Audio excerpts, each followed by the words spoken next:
ಇನ್ನು ಸಿಎಂ ಸಿದ್ದರಾಮಯ್ಯನವರು ನಿನ್ನೆಯ ಬಜೆಟ್ನಲ್ಲಿ ಬ್ರ್ಯಾಂಡ್ ಬೆಂಗಳೂರಿಗೆ ಬಂಪರ್ ಗಿಫ್ಟ್ ಅನ್ನು ಕೊಟ್ಟಿದ್ದಾರೆ. ಮುಖ್ಯವಾಗಿ ರಾಜಧಾನಿಯ ಹೃದಯ ಭಾಗಕ್ಕೆ ಹೈಟೆಕ್ ಸ್ಪರ್ಶವನ್ನ ಕೊಡ್ತಾರಂತೆ.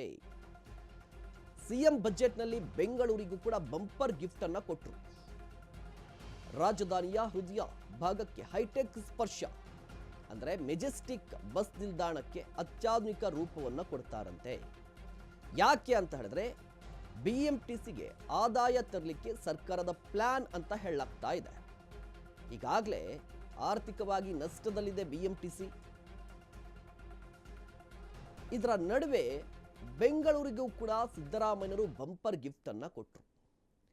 ಬೆಂಗಳೂರಿಗೆ ಮುಖ್ಯವಾಗಿ ನೋಡಿ, ನಿನ್ನೆ ಸಿದ್ದರಾಮಯ್ಯನವರು ಬಜೆಟ್ ಭಾಷಣವನ್ನು ಆರಂಭ ಮಾಡ್ತಿದ್ದಂತೆ ಮೊದಲು ಪ್ರಸ್ತಾಪ ಆಗಿದ್ದೇ ಬ್ರ್ಯಾಂಡ್ ಬೆಂಗಳೂರು ಅಂತ.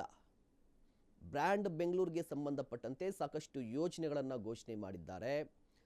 ದೊಡ್ಡ ಮೊತ್ತದ ಅನುದಾನವನ್ನು ಕೂಡ ಮೀಸಲಿಟ್ಟಿದ್ದಾರೆ. ಮೆಜೆಸ್ಟಿಕ್ನಲ್ಲಿ ಹೊಸ ಮಲ್ಟಿಪ್ಲೆಕ್ಸ್ ಬಸ್ ನಿಲ್ದಾಣವನ್ನು ಮಾಡ್ತಾರೆ. ಪ್ರಾಜೆಕ್ಟ್ ಮೆಜೆಸ್ಟಿಕ್ ಯೋಜನೆ ಅಡಿ ಇದರ ನಿರ್ಮಾಣ ಆಗುತ್ತೆ. ಖಾಸಗಿ ಸಹಭಾಗಿತ್ವದಲ್ಲಿ ಬಸ್ ನಿಲ್ದಾಣ ನಿರ್ಮಾಣವಾಗುವಂಥದ್ದು. ಇಲಾಖೆಗೆ ಆದಾಯ ತರಲಿಕ್ಕೆ ವಾಣಿಜ್ಯ ಸಂಕೀರ್ಣ ಮಲ್ಟಿಪ್ಲೆಕ್ಸ್ ಅನ್ನು ಮಾಡುವಂಥದ್ದು. ಮೇ ತಿಂಗಳಲ್ಲಿ ಕಾಮಗಾರಿ ಆರಂಭ ಆಗುವಂತ ನಿರೀಕ್ಷೆ ಕೂಡ ಇದೆ. ಒಂದು ಕಡೆ ಸಿಎಂ ಸಿದ್ದರಾಮಯ್ಯನವರು ಬಜೆಟ್ ಅನ್ನ ಮಂಡನೆ ಮಾಡ್ತಾ ಬೆಂಗಳೂರಿಗೆ ಹೆಚ್ಚಿನ ಆದ್ಯತೆಯನ್ನು ಕೊಡ್ತೀವಿ ಅಂತ ಹೇಳಿದ್ರು. ಅದು ಗೊತ್ತಾಗ್ತಾ ಇತ್ತು ಮೇಲ್ನೋಟಕ್ಕೆ, ಬೆಂಗಳೂರಿಗೆ ಒಂದಿಷ್ಟು ವಿಶೇಷವಾಗಿ ಆಸಕ್ತಿ ಮತ್ತು ಒತ್ತನ್ನು ಕೊಡ್ತಾ ಇದ್ದಾರೆ ಅಂತ ಹೇಳಿ. ಇದಾದ ಬಳಿಕ ಬಿಎಂಟಿಸಿಗೆ ಬಂದರೆ ಬಿಎಂಟಿಸಿ ಸದ್ಯಕ್ಕೆ ನಷ್ಟದಲ್ಲಿದೆ.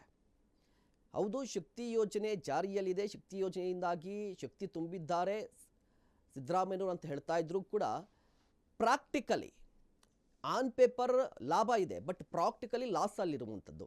ಸೊ ಹೀಗಾಗಿ ಬಿಎಂಟಿಸಿಗೆ ಲಾಭ ತರಬೇಕು ಅಂತ ಹೇಳಿದ್ರೆ ಬೇರೆ ಸೋರ್ಸ್, ಇನ್ಕಮ್ ಸೋರ್ಸ್ ಏನಿದೆ ಅಂತ ಹೇಳಿದ್ರೆ ಈಗ ಇಡೀ ಮೆಜೆಸ್ಟಿಕ್ ಬಸ್ ನಿಲ್ದಾಣವನ್ನು ಹೈಟೆಕ್ ಮಾಡುವಂಥದ್ದು. ಯಾವ ರೀತಿ ಹೈಟೆಕ್ ಮಾಡುವಂಥದ್ದು ಅಂತ ಹೇಳಿದ್ರೆ ಹೊಸ ಸಂಕೀರ್ಣವನ್ನು ನಿರ್ಮಾಣ ಮಾಡುವಂಥದ್ದು ಖಾಸಗಿ ಸಹಭಾಗಿತ್ವದಲ್ಲಿ. ಆ ಸಂಕೀರ್ಣದಲ್ಲಿ ಒಂದಿಷ್ಟು ಶಾಪ್ಗಳು ಕೂಡ ಓಪನ್ ಆಗುತ್ತೆ. ಅವುಗಳನ್ನು ಬಾಡಿಗೆ ಕೊಡುವಂಥದ್ದು. ಆ ಮೂಲಕ ಇನ್ಕಮ್ ಸೋರ್ಸನ್ನು ಹುಡುಕ್ತಾ ಇದ್ದಾರೆ ಸಿಎಂ ಸಿದ್ದರಾಮಯ್ಯನವರು.